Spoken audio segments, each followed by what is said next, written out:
My fiance posted, "Why do men get jealous when you have male friends? Insecure?" After she went on a camping trip with her ex. I didn't comment, just changed the locks and packed her stuff. She called me 43 times that night, but I was already explaining to her parents why I canceled the wedding. All right, Reddit. This happened about 8 months ago, but I'm finally ready to put it all out there. Buckle up, boys, because this isn't just a breakup story. It's a case study in dodging a nuke. Still can't believe I almost married this psycho. Before we get into the saga of Icky Vicky, let me give you some background. I, 31 male, have been working as a plumber since I was 21. Started out cleaning drains and learning the ropes under a guy named Rick, who smoked Marlboros indoors and treated every clogged toilet like a war zone. Worked my ass off, saved every dime, and now I run my own crew. 3 trucks, 4 full-time guys, solid contract base, and the kind of word-of-mouth pipeline that keeps the phone ringing. Not bad for a dude who grew up in a single wide with a mom who worked night shifts and a stepdad who thought Monster Energy was a food group. My crew's tight. Martin can snake a drain blindfolded and has Home Depot managers on speed dial. Joey's fresh out of trade school and hungry. Big Jim's nearly 50 and still outcrawls guys half his age. We handle everything from leaky faucets to full-blown commercial builds. I inherited my granddad's place when I was 26, a 3-bedroom ranch on 2 acres just outside of town. Nothing flashy, but it's clean, solid, and fully paid off. I gutted the garage myself, turned it into a killer workspace with a snap-on toolbox that cost more than my first car. Built-in surround sound, punching bag in the corner, and a beer fridge stocked with Gatorade and jerky because I don't drink. House was a fortress of peace. The property's got potential too. Big enough to expand if I ever want. Mature oak trees that actually cool the place in summer. And a workshop out back where I rebuild small engines for fun. Neighbors are decent. Retired couple on one side who bring me cookies. Young family on the other who actually wave when they drive by. That's where I met Vicky. She was 28 when this started. Blonde, gym-bodied, with that Pinterest core aesthetic. Met her at my neighbor's 4th of July barbecue. She showed up wearing white shorts and holding one of those sparkling waters that taste like regret. Told me she worked in digital strategy. Turns out she was running the Instagram pages for sushi places and overpriced cafes that serve avocado toast on reclaimed wood. She talked like she was running marketing for SpaceX. Brand engagement, client verticals, building the vibe. The whole thing was so try-hard it circled back to being funny. But hey, she was hot, charming, had that confident boss girl energy that guys either fall for or run from. I was in the first category, apparently. First few dates were actually solid. She seemed impressed that I owned my own business, asked good questions about the work, even laughed when I told her about some of the weird calls we get. One time I had to fish a kid's toy dinosaur out of a toilet. Apparently it was a swimming lesson gone wrong. She thought that was hilarious. I figured opposites attract. I fix broken things with my hands. She stares at screens for a living. Yin and yang, right? Big mistake. Her friend group was straight up insufferable. Led by this girl Brittany. Imagine if a Ring camera had a personality disorder. Brittany had 800 Instagram followers and acted like she was on a press tour, always filming herself opening Amazon boxes like she was unboxing the Ark of the Covenant, constantly spouting off about manifesting success and cutting out negative energy, which translated to, "Don't question me while I self-destruct for likes." Every one of Vicky's friends had that same glazed-over influencer vibe.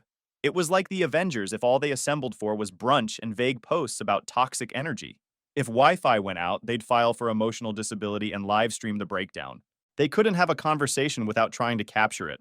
Everything was a photo shoot. I once made burgers for a football Sunday, and Brittany arranged them into a heart shape before letting anyone eat. I wish I was joking. The worst part? They'd show up to my place like they owned it, rearranging furniture for better lighting, using my bathroom mirror for content, leaving equipment plugged in all over the house. One time I came home and found 3 of them filming some dance routine in my living room. Didn't even ask permission. Now enter Julian, Vicky's ex from college. Real sensitive poet type. The kind of guy who writes long captions about emotional resilience and still posts selfies from angles that scream, "Tell me I'm pretty." She claimed they were just friends. That tired line. But this dude was always hanging around like a mosquito that wouldn't die. Texted her whenever he had a bad day. Once caught him crying on her shoulder during a movie night. "I kid you not," she said, "he just needed someone to talk to." And she ate that up. The attention, the drama, being the safe place for some emotionally stunted ex who couldn't move on. Julian worked at some startup that sold meditation apps or something equally useless. Dude acted like he was in the prequel to Eat, Pray, Cry. He looked like someone who got rejected from the Jedi Temple for excessive journaling. Once he wore a poncho to brunch and spent 15 minutes explaining how oat milk changed his life. Meanwhile, I'm over here fixing sewage backups in February so people can flush again. Always wore those thin hipster beanies even in summer and had opinions about coffee that lasted longer than most people's marriages. Dude probably spent more on skincare than I do on truck maintenance.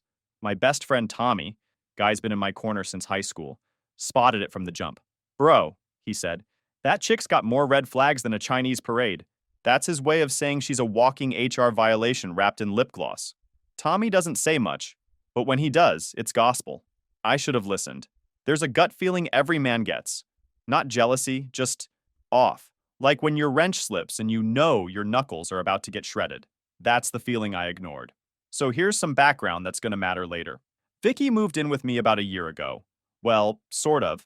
She brought all her stuff, took over half my closet, reorganized my kitchen like she was filming a damn HGTV pilot, but still kept her downtown apartment just in case. Her words. Said it was for storage, maybe a little office space for her freelance clients. Right. I didn't push it at the time. I figured whatever, we all need our space, right? Truth is, it was her escape hatch. Built-in insurance policy in case things didn't go her way. I was living like a man planning a life. She was living like someone playing a role. The apartment was this overpriced studio in the trendy part of downtown. $1,400 a month for 600 square feet and exposed brick walls that probably had more character than she did. I helped her move the essential stuff to my place, which apparently included 14 throw pillows and a collection of candles that could stock a Bath and Body Works. Meanwhile, I'm paying the mortgage, utilities, groceries, and basically funding her lifestyle while she keeps a backup plan downtown. Real partnership material right there. Now here's where it really started to rot. Vicky was obsessed, and I mean obsessed, with how our relationship looked online. Every date night had to be filmed like we were auditioning for The Bachelor. Anytime I made dinner, that plate better be camera ready. Built a new shoe rack for her? Got to stage a before and after reel. Fixed her car's AC. That went straight into a "my man can fix anything" story with some sappy caption. She'd spend 20 minutes staging a single photo of us watching TV. Move the couch, adjust the lighting, change her outfit twice, then make me hold the same pose while she took 40 shots. All for a casual night-in post that got maybe 30 likes. To her followers, I was the perfect handyman boyfriend, the human Pinterest board. Meanwhile, in real life, I was starting to feel like a background prop in her curated existence. But here's the real thing. She never, not once, posted anything about my actual work. You know, the thing that pays for everything? Nah.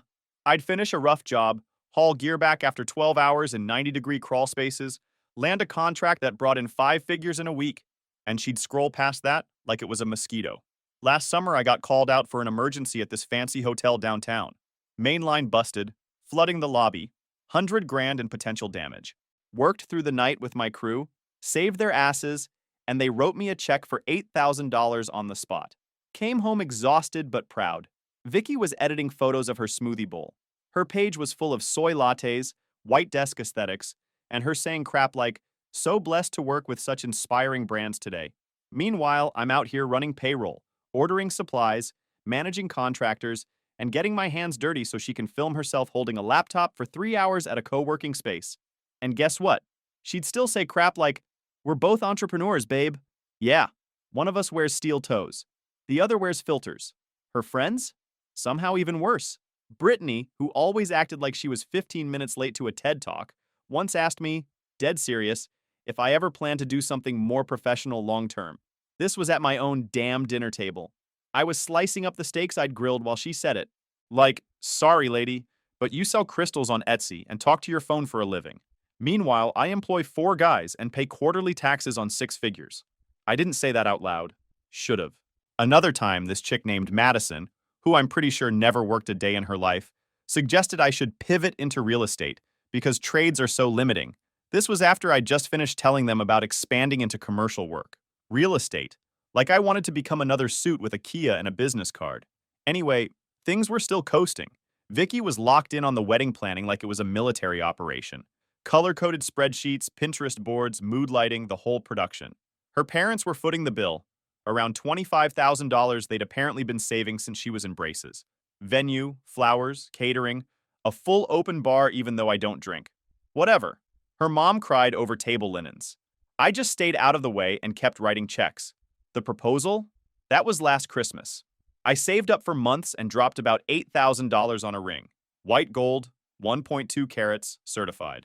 Not the biggest rock in the world, but it was clean, and it sparkled like hell under Christmas lights. Her whole family went nuts. Her mom was posting boomerangs of her crying. Vicky was spinning around with her hand in the air like she just won The Price is Right. She got about 500 likes on that post. I remember because she showed me every single comment. She looked like a Hallmark movie protagonist on a caffeine bender. The engagement party was peak Vicky. 50 people crammed into her parents' backyard. Professional photographer, custom cocktails with our initials, and a backdrop wall covered in fake flowers for photos. She changed outfits 3 times. I wore the same button-down all night and got lectured about not bringing energy to the celebration. After that, wedding mode hit turbo. Guest list ballooned. Registry started including $400 appliances we'd never use. We had a whole meeting about napkin textures. I nodded through all of it like a good fiancé. Then, right on cue, Julian started creeping back into the frame. Subtle at first. Likes and comments on her posts, inside jokes in the captions, then texts.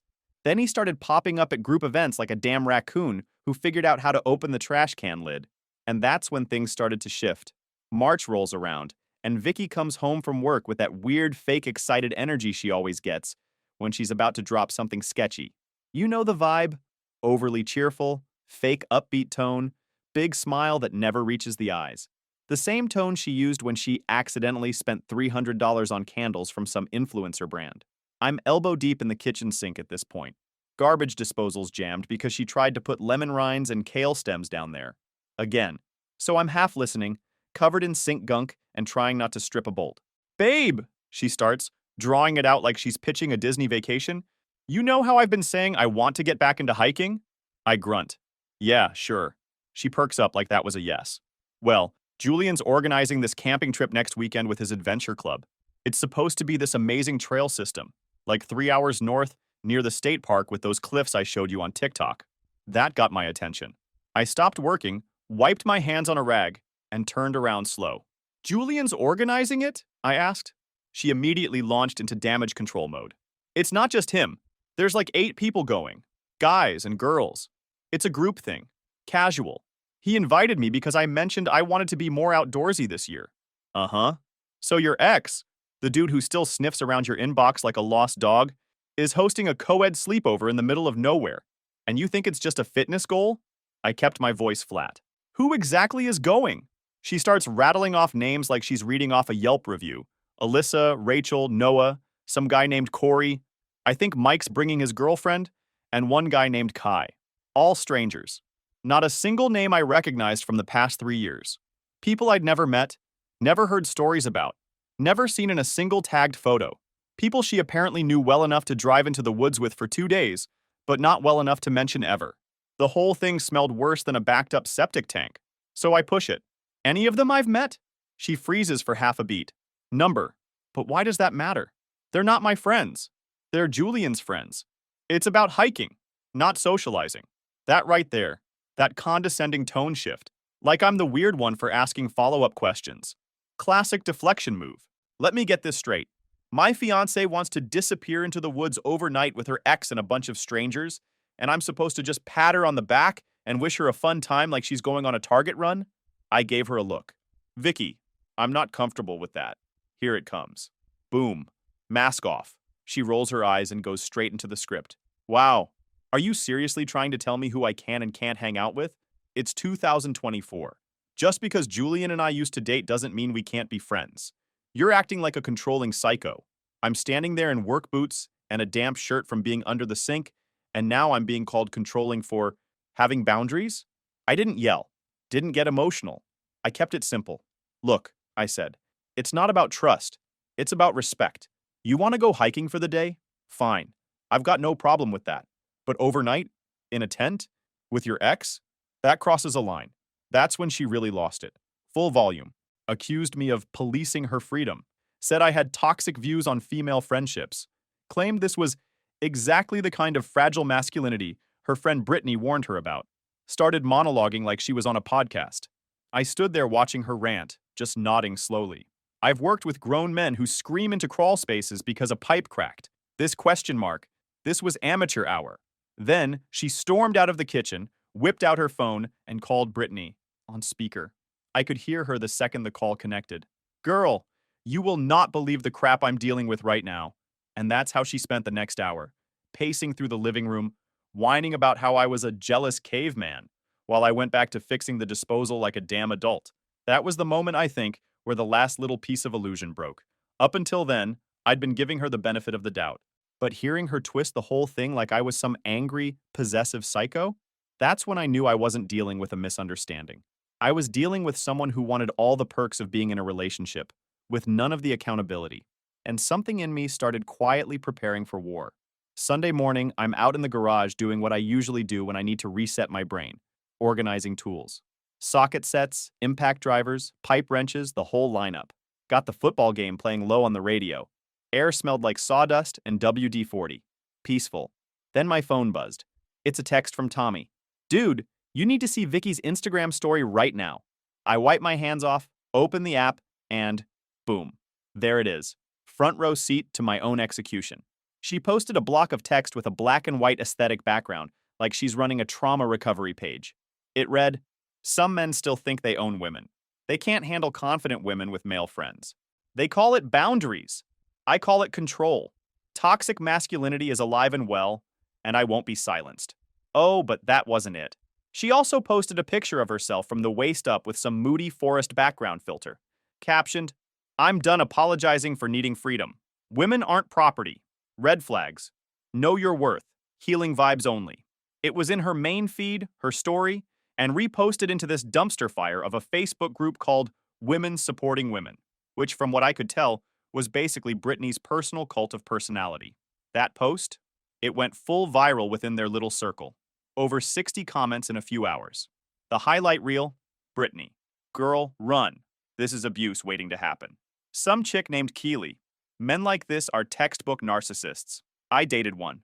They never change. One woman, never met her in my life, actually tagged another person and said, "This is the kind of guy you were warning me about." I wasn't just being thrown under the bus. I was being duct taped to the bumper and dragged through Instagram Town Square for the public to applaud. 3 years. 3 years of fixing crap she broke, cooking dinner when she had client burnout, cleaning up after her dog, sitting through brunches with her idiot influencer friends, pretending to care about their kombucha sponsorships. And she repaid me by painting me as the villain to 800 people who only knew me through her cropped photos and recycled captions. But weirdly, I didn't get mad. I didn't throw anything. I didn't pace. I just got still. Like when you're elbow deep in a crawl space trying to find a leak, and suddenly it clicks. It's the upstairs toilet flange, not the main line. You stop guessing. You know. That's what this moment felt like. Clarity. This wasn't about a disagreement. This wasn't about boundaries. This was her laying the groundwork to make herself look like the victim when she eventually bailed, and maybe line up her next healing phase boyfriend while she was at it. I screenshotted everything. Every post, every comment, every hashtag, downloaded backups, printed a few just for fun. Then I made 3 calls. First call. Tommy. Remember what you said about red flags? Bro, I said she was a walking parade float. Yeah, I need help moving some stuff. He didn't ask questions. Just said, tell me when. Second call. David, my locksmith buddy. Old school guy. Works out of his truck. Doesn't ask questions as long as you pay cash. Hey man, can you rekey my place tomorrow? Got the tools in the truck already? Cool. Front door, garage, keypad, and throw in a new deadbolt. I'll throw in a 6-pack. You want it loud or quiet? Let's go quiet. Copy that. Third call, my cousin Mike. Runs a small moving outfit. Good guys. Discreet. Hey man, you got any availability tomorrow morning? For what size job? 1 person's worth. No furniture, just clothes, shoes, makeup, electronics, and some unnecessary kitchen crap. You want bubble wrap? Only for the ring light. He laughed. We'll be there at 8. By the time I hung up, everything was already in motion. I went inside, put my phone on Do Not Disturb, and spent the rest of the evening making a list. Not an emotional one, not a revenge plan, just inventory. What was hers? What was mine? What needed to leave my house the second she did? Game on. Monday morning, Vicky left for work like it was just another day. Still scrolling through her feed, still smiling like she hadn't just torched me in front of her little digital lynch mob. That story was still up. Same dramatic captions, same hollow empowerment quotes, same peanut gallery of her toxic crew patting her on the back like she just survived a hostage situation. Soon as her car was out of the driveway, I pulled the trigger. 8:05 a.m. sharp. Tommy pulled up in his Tacoma with 2 coffees and that smirk he saves for when something's about to go hilariously sideways. Game day, he said, handing me a coffee. What's the play, coach? Full purge, I said.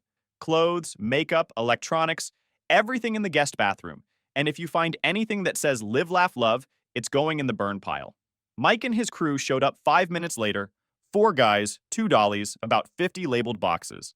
His foreman was this quiet dude named Louis, who could disassemble an IKEA vanity faster than a divorce lawyer in Los Angeles. No questions, no judgment, just pro-level execution. We had a system. I pointed. They packed. Tommy gave color commentary like it was an NFL broadcast.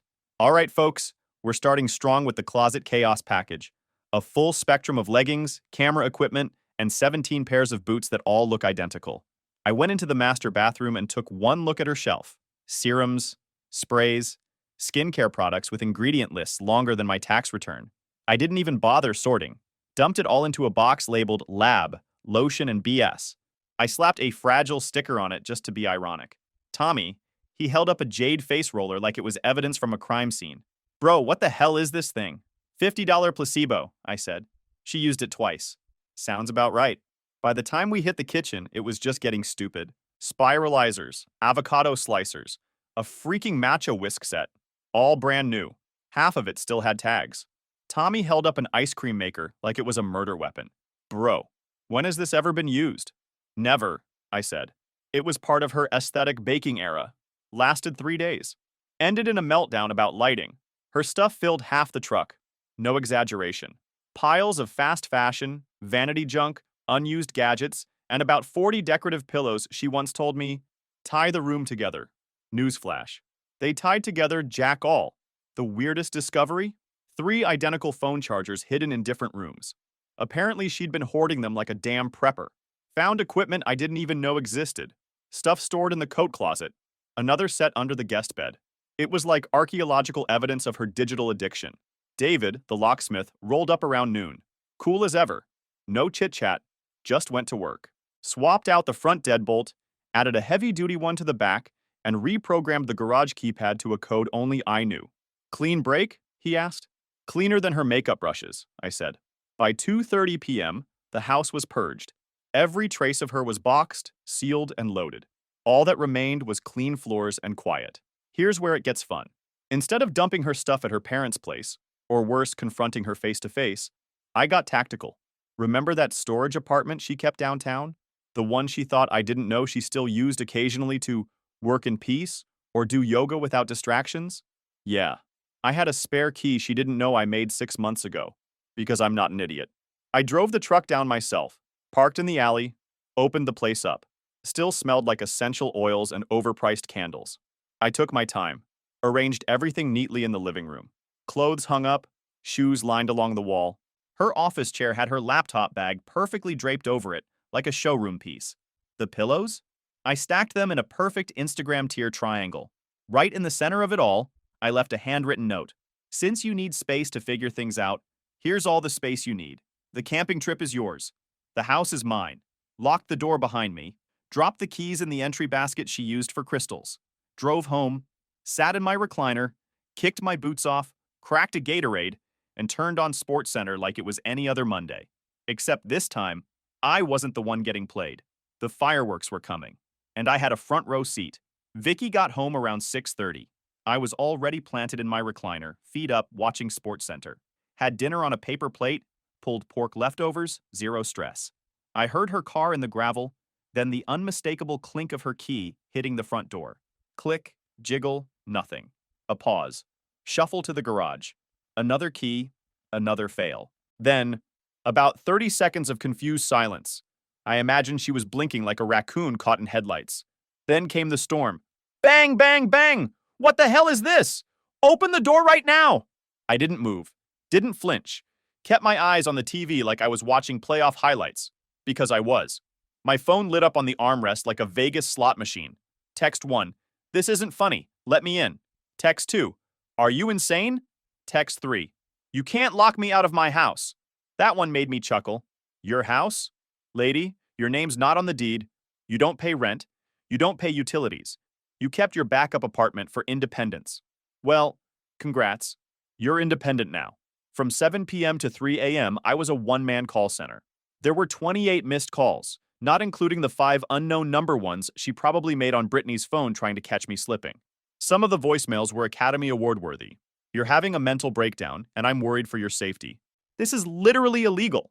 You're going to jail. Spoiler, I'm not. I'm calling the cops. She didn't. My dad's a lawyer, and you're finished. He sells State Farm policies in a strip mall. When I get in there, you're gonna regret this. Oh, sweetheart. I don't regret anything. At 10:54 p.m., Tommy texted me with the update. Bro, she's back on Instagram. This shit's getting wild. Might want to pour a drink. I opened it up and yep, there it was. Another emotional monologue on her story. Some people literally lose their minds when you try to have independence. I'm scared. I'm shocked. Pray for me dealing with actual psychotic behavior right now. It had the full melodramatic package, blurry selfie, red eyes, soft indie music in the background, and a hands together emoji for extra sympathy. The comments, a complete circus. Brittany, documenting everything for court. Stay safe, babe. Keely, this is legit domestic abuse. I'd be terrified. Someone named Shaylee. He sounds unhinged. Get somewhere safe and call a women's advocate line. Some girl I've never met tagged another chick and commented, isn't this just like what happened with your ex? The best part? Half these chicks giving relationship advice were either single, divorced, or dating guys who looked like they'd never changed a tire in their lives. Real credible sources. I screenshot all of it. Every post, every comment, every emoji, just in case she got real bold later and tried to rewrite history. Call me paranoid. I call it exhibit prep. Then I muted my notifications, tossed my phone on the nightstand, and went to bed. Slept like a man who just decluttered his entire life in a single afternoon. No more staged avocado toast. No more explaining that I actually own the plumbing company and don't just work with pipes. Just silence. And that silence? It sounded like freedom. Tuesday morning hits and my phone looks like it went through a war zone. 43 missed calls, 62 unread texts. Vicky must have spent the night rage texting from her apartment, bouncing between threats, guilt trips, and inspirational quotes about healing from betrayal. But I wasn't done yet. See, this wedding wasn't just a social event for Vicky. For her parents, it was a full-on legacy move. Her mom had been planning it since Vicky grew boobs. They'd booked the venue 9 months in advance, picked out centerpieces before we'd finalized the guest list, even hired a drone guy for aerial footage. 150 guests. $25,000 already down. Save the dates printed in gold foil. But more importantly, they were decent people. Her parents had always treated me respectfully. Her dad even once pulled me aside and said, I'm glad she found someone grounded. I figured they deserved the truth before she spun her little, I escaped an abuser narrative their way. So I pulled up to their place around 10 a.m., sharp clothes, printed screenshots in a manila folder, and a mind like a courtroom litigator. They answered the door like normal. Hey, good to see you. Vicky's upstairs, her mom said. Actually, I need to talk to both of you first. We sat down at their kitchen table, granite countertops, a plate of muffins no one touched, and a whole lot of awkward silence as I laid out the documents like an FBI drop. Screenshots, captions, comments, story archives, Facebook group rants. Her entire curated descent into digital victimhood, complete with timestamp receipts. The moment they started reading the posts aloud, some men think they own women. He's trying to isolate me. Pray for me, he's unstable. I saw the cracks form. Her mom's eyes were glassy. Her dad just stared. Then he quietly asked, is this all real? It's her words, all public. Nothing edited, I said. She didn't say any of this to us, her mom whispered. She didn't have to, I replied. She told everyone else. That's when I heard it. The sound of socked feet stomping down the stairs. Vicky. Apparently, she'd been crashing at their place since I kicked her out, which made the timing even more poetic. She must have seen my car from the window. She came in swinging, eyes wild. Are you kidding me? You came to my parents' house to lie about me? Her voice cracked, not from sadness, but from losing the narrative. Her dad didn't even flinch, just held up a screenshot like a legal exhibit. Vicky, did you really post all this? And boom, The spiral began. Her defenses came out fast. I was controlling. I was toxic. I was twisting everything. She called me manipulative, said I snapped, and kicked her out with no warning. Her dad kept asking for straight answers. She gave none. Every attempt to flip the script just made her look worse. The worst part? Watching her mom try to hide her disappointment. That quiet kind of shame where a parent realizes their kid's not the victim. They're the problem. It ended with her dad standing up, walking into the other room, and coming back with a manila envelope. Wedding contracts. "We're canceling everything," he said flatly. "I'd rather lose deposits than dignity." I nodded, stood up, and thanked them. Walked toward the door. That's when Vicky followed me outside, fully unhinged now that the audience was gone. "You think you're so smart? You just ruined the best thing that ever happened to you. I was settling for you, and now you're gonna be alone forever, with your stupid little plumbing business." I turned, looked her dead in the eye, and laughed. "Vicky," I said, "I own a house. I run a business. I've got a waiting list of clients and 4 guys who depend on me for work. I'm not alone. I'm focused. You? You're 28, live in a 1-bedroom surrounded by camera equipment, and just lost your meal ticket because you couldn't resist playing victim for clout. Good luck with your nature therapy weekend." She didn't respond, just stood there breathing heavy, blinking too fast, mascara already sliding. I got in my truck and drove off. 6 months later, she started texting again. At first, basic. "Hey, can we talk? I miss you." Then paragraphs. Apologies, excuses, long-winded therapy talk. She said she was in counseling now, learning about her toxic patterns, that she realized what she'd lost. Claimed the camping trip was nothing. Julian meant nothing. The drama was a mistake. Apparently, Julian ghosted her right after that weekend. Shocking. I know. And her friend group splintered fast. Brittany had a falling out with someone over a brand sponsorship, and half the crew unfollowed each other. The social media empire collapsed from inside like a cheap tent. Then, last month, she showed up, pulled into my driveway in the same old car, sat there in park for a full 20 minutes. I watched her from the window. No makeup, hoodie, hair in a sad little bun. She looked like the ghost of the person she pretended to be online. She walked up and knocked. "Can we talk?" she asked quietly. I stepped outside but didn't invite her in. Make it quick. What followed was a performance. Apologies. Tears. Offers to delete social media. Cut off all her friends. Go to couples counseling. Do whatever it takes. Said she never stopped loving me. Said I was the best man she'd ever known. I let her finish. Let the silence sit for a moment. Then I hit her with it.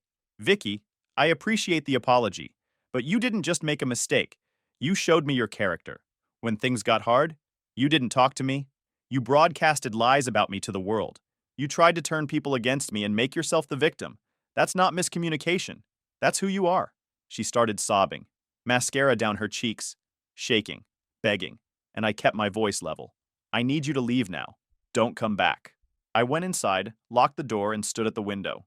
She sat in her car for 10 more minutes, then drove off. That was 3 weeks ago. Haven't heard from her since. Tommy was right all along.